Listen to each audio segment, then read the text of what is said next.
know what we know. So when we're reconstructing one of these buildings, how do we know what it looked like? I mean, if you look around, how much of this stuff is going to last 400 years in the ground? The truth is, not much. Most of this stuff is going to rot away. Most of it's going to break down. Maybe the stones, a few pieces of pottery and things like that. So how do we reconstruct one of these buildings? Well, we're using three main resources. We're using English accounts, we're using the archaeology, and we're using the Powhatan people themselves. So first, the accounts of the English. They're coming here, they're observing what's going on, and they're writing it down. The thing is, they're not anthropologists, okay? They're settlers. And they're writing down a lot of good information, but they're also missing things that we really wish we knew today. A lot of stuff about the Powhatan religion is not known because the English weren't terribly interested in it. A lot of the factual information is pretty good. You know, how big is it? What color is it? What does it hold? What's cooking? Stuff like that. All of that is very, very good, but because of the language barrier and because of other factors, they're just not writing down certain things. Sometimes the things they leave out are absolutely infuriating. When they talk about making rope, they say that the Powhatan would make the rope and then preserve it by their cunning. Which doesn't give me any information at all. That doesn't tell me anything. I have no idea how they're preserving their rope. So, these are not anthropologists. They're writing down what they see, and oftentimes they don't understand the language. They don't understand the culture. So a good resource, but not a perfect resource. Got to take it with a grain of salt. Our second source of information is archaeology. And archaeology is very cool because it's primary.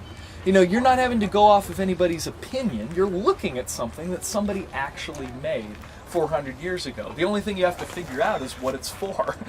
So we find pottery shards, we find bone tools, we find stone tools, we even find footprints of buildings. Even though this whole building rots away, where those poles are buried down in the ground 2 feet, when that pole rots, it discolors the soil. So you've got a slightly darker bit of soil surrounded by a bunch of light soil, and you can find that post hole.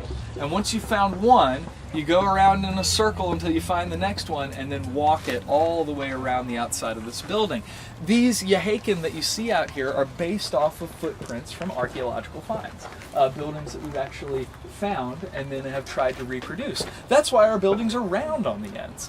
Back when we first built the Indian village, we hadn't found a Powhatan Indian village yet, and so our houses were flat. We wondered why they kept falling down, and then we found one, realized they were rounded on the end, built them like that, and haven't lost one since, which is pretty cool. So, a fascinating structure and brought to us by archaeology, which is really cool. Archaeology can even help us with some things that you wouldn't think.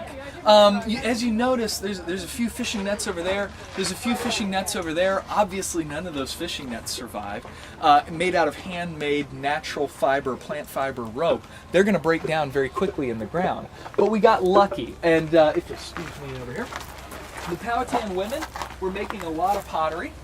And this pot is relatively boring, doesn't have much of a pattern on the outside. So one of the things that they would do is take a wet pot and roll it on the outside of a fishing net, put a cool pattern on it, put a diamond pattern on it. Then when they fire it, it makes a fossil, essentially, that we can find 400 years later and use that to reconstruct the fishing nets, which is very cool indeed. So archaeology is good. The problem is there's a little thing called preservation bias. And that simply means certain things last and certain things don't.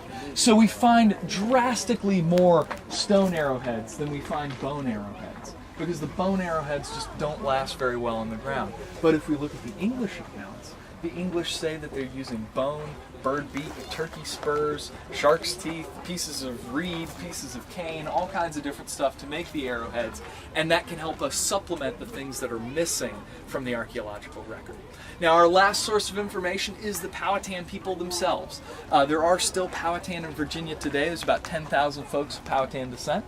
There's 11 state-recognized tribes and 2 reservations, the oldest reservations in the country. The Mattaponi and the Pamunkey reservations were put together in the 1640s, so very old indeed. We can go to them and we can ask them, what does your oral tradition say about this or that?